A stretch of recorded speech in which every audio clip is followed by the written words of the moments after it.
Well, a lot of interesting comments coming through. Our ladies or women, which one do we call them? FIFA calls this tournament FIFA Under-17 Women's World Cup. At 17, a lady is good to go. I don't know if I agree because at 17, I mean, I'm tempted to think that they are teenagers. So teenagers. You don't want to call them ladies, but that's the way. That's what FIFA calls it. Under-17 Women's World Cup. To make it unique, to make it different, so you don't get. Not Under-17 Ladies World Cup. I remember you telling someone that, look, we're talking about the girls here. Don't think it's the boys, you know, because we've played Mexico so many times, and you might be tempted to think we're talking about the boys, but it's girls. This one, and well. That's the title, so we just live with it. All right, so let's wish them the best of luck. We'll continue to update you around the game currently going on, and of course, as we build up to the Nigerian game. So please talk to us, and let's interact together. But let's go to a very crucial issue. One of the things we'll be talking about on the program tonight is something that broke early this morning, the Nigerian Football Federation and Coach Stephen Keshi. What's going on? It's a World Cup year. We have about 78, 77 days to the FIFA World Cup in Brazil. And at this point, we thought all that we needed to do was to work together as a team, Keshi on one side, the NFF on one side. But at the moment, it looks like Keshi and the NFF are not seeing eye to eye. Yeah. You mean, and it's a disturbing trend. Yeah, it's just some months of the World Cup. It's no matter what the issues are, no matter who is wrong, no matter who is right.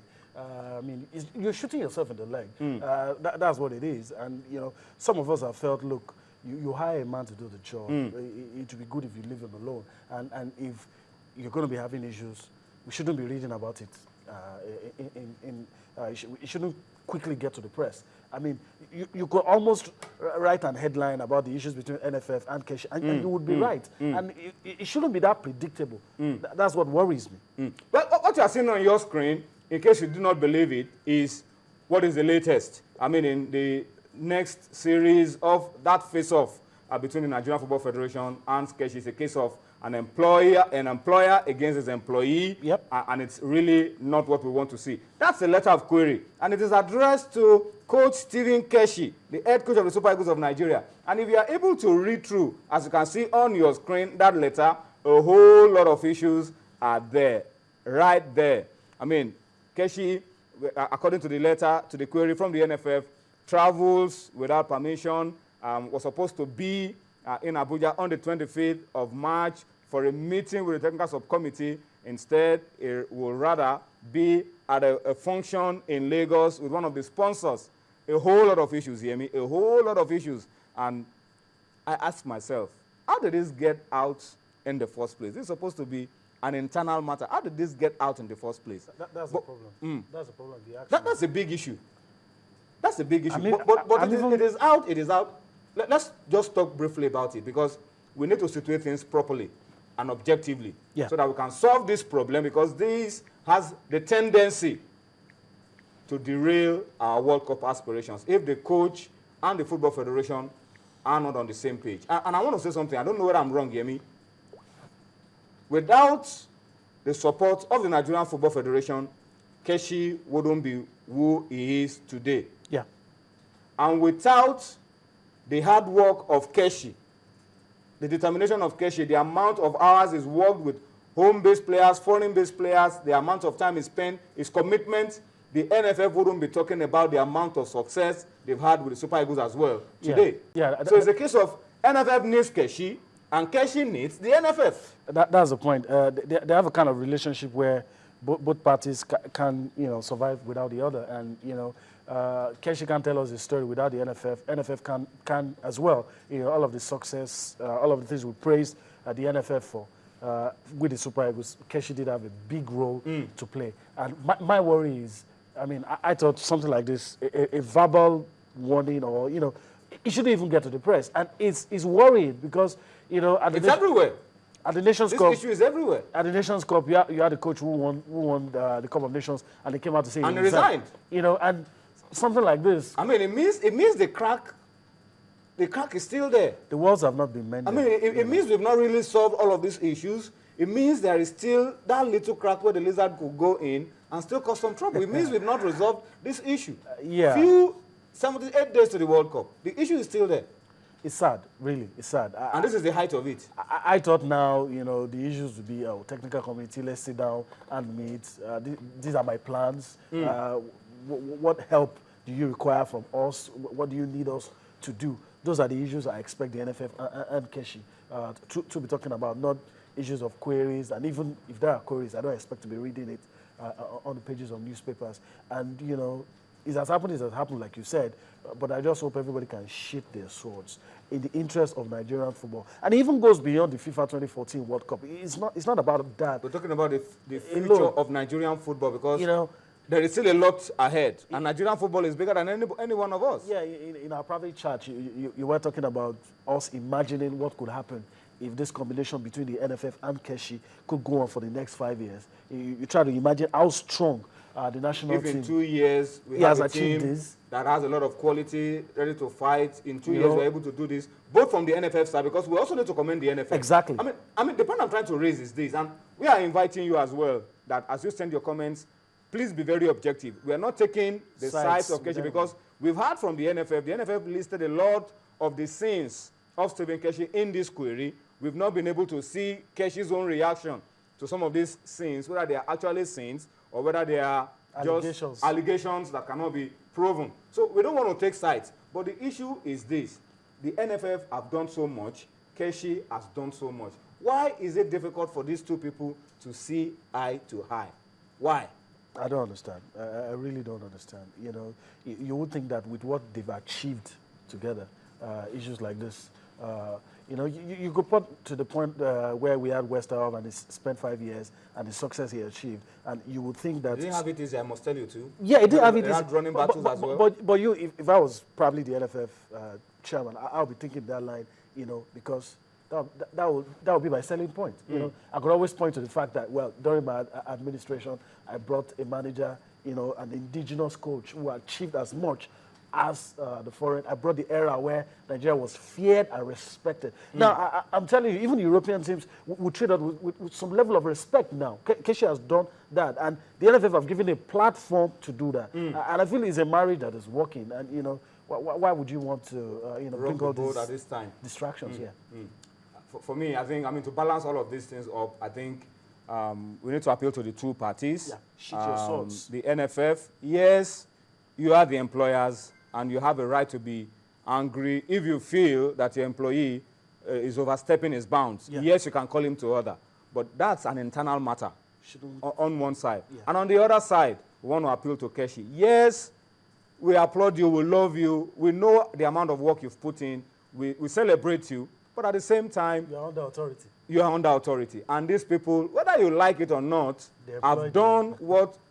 I mean, you can look back at the different administrations of the NFF that we've had in recent times. I'm not sure we have a federation that has worked as hard in preparing our team, in playing friendly games. We've played friendly games in virtually every part of the world. You know, in all fairness, I can't remember. And I don't think we've had it this good before. I don't think so. I think it's both sides, give and take, in the interest of Nigeria. Yeah. Everybody believes that the Eagles can shock the world in Brazil 2014. But we're not going to shock the world if things like this go on. We only shock ourselves out of the competition. If we go with things like this. You know, when you listen to people that are not Nigerians talk about Nigeria and talk and about the potentials, the hope, not just the potential, and the hope they want to see. Even the reality of the fact that they believe that Africa's strongest hope team going to the World Cup lies in Nigeria. And you know, you see them talk with so much passion and belief about your national team, and you're here and you hear some of these teams, and you hope that hope we won't go to the World Cup, like you said, shoot ourselves down and disappoint these people. I feel that this is the time where we have a good chance, where the national team can go beyond the second round, where we had the luck of having a good group, where I feel we can make it out of the group with luck and with planning and, you know, opportunity meeting preparation. I feel that we can go beyond the quarterfinal if all hands are on deck. So this is not the time to issue queries. This is not the time to start having issues. A house divided against itself cannot stand. Cannot stand. And I hope that the NFF and Keshi understand this. You need yourself, and the better we work together and solve all of these problems. The earlier we do it, the better for our football. Let me read a few comments on Twitter very quickly. At Shalom Oni, says queries from the NFF to Keshi shouldn't be in public domain. Okay, this one has leaked out already. Yeah. And it says he hopes that the NFF understand that they are only as safe as the last Super Eagles outing. Yeah, it's the truth. A lot of people are not... If we don't do well at the World Cup, it's an election year, it could also affect the NFF. But if we do so well at the World Cup and everybody works together for the same purpose and we achieve it, the NFF will also be able to get a lot. Some of the members of this board were there in 2010, so they wouldn't know what I was saying. The moment we crashed out of the World Cup, we knew it was game some over. of them were called names they would not love to remember. You know, you read the papers, you know, social media, the TV, some were called names, since some of them did not... 2010 is even a long time, is a long time away. When we failed to qualify for the 2012 Nations Cup as well, you know, people were called names. It was a terrible time. A whole lot of things were said, even some of the things that we achieved, because we didn't qualify for the 2012 Nations Cup, but the foundation was there for Keshi to build on. Everybody forgot about all of that, you know, and the fact that we didn't qualify for the Nations Cup, they were asking for the head of the coach. Those who were employed, and those who employed the coach as well. All right, but so let's hope that we can solve all of those things. Joy Forever 74 is talking about the girls. He says our girls need to be composed, they need to take their chances, and God will help us. God will help us. What about the Spaniards? They have God. They have God too. God will help us, but we need to work. Yeah. And it says it will be showers of goals in that game. Onigo Edwin says, I wish the girls a very good outing, first against Spain. And he says he expects a Sunday Olise thunderbolt. I don't understand what you mean. You mean one of the girls will score a long range? I mean, he's talking about Nigeria, Spain, and Sunday Olise in France 98. Yes. He wants to see that kind of a goal. But do girls score those kind of goals? Well, yeah. Well, they do. They do, but usually not as spectacular as the guys. But yeah. Whichever way, whether through long distance or thunderbolts or lightning shots or set pieces, let these girls just take out Spain Friday morning. Olufemi Michael is saying, are we really sure all the girls are 17? Well, that's what the passport says, unless you have any other thing to prove that they are not. That's from Olufemi Michael. And then Kennedy Tosin says, at Kenny M, says the girls should defend strongly, convert chances. They are good to winning the tournament. They are as good as winning the tournament. That's what it says. Kevin Amata, please, let's not sensationalize the NFF query of Keshi. He should answer the query. These shouldn't be blown out of proportion. Well, it's a query, and Keshi can defend himself. That's what Kevin Amata is saying, and it shouldn't be blown out of proportion. That's what we're saying. Shouldn't have been out in the media. Yes. But it's already out, so how do we manage it? That's the issue.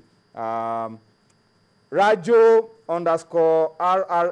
at Rajo99 says both parties should mellow down, sort out their issues privately. Both parties need each other to succeed. I hope the NFF understand it, and I hope that Keshi also understands it. Yeah, maybe before we go on a break, what's the latest coming from the FIFA Under-17 Women's World Cup? Well, it's 1-1 now. Canada have pulled back, pulled level. And okay. It's on the 26th minute. We've played 26 minutes of the first. We've had 2 goals. Yeah, we've had 2 goals. Just shows you. It could be raining goals, as somebody said on Twitter. Yeah, it just shows you goals. what we're likely 20 going minutes, to see 2 goals. At this stage. 90 minutes, maybe 9 goals. Maybe.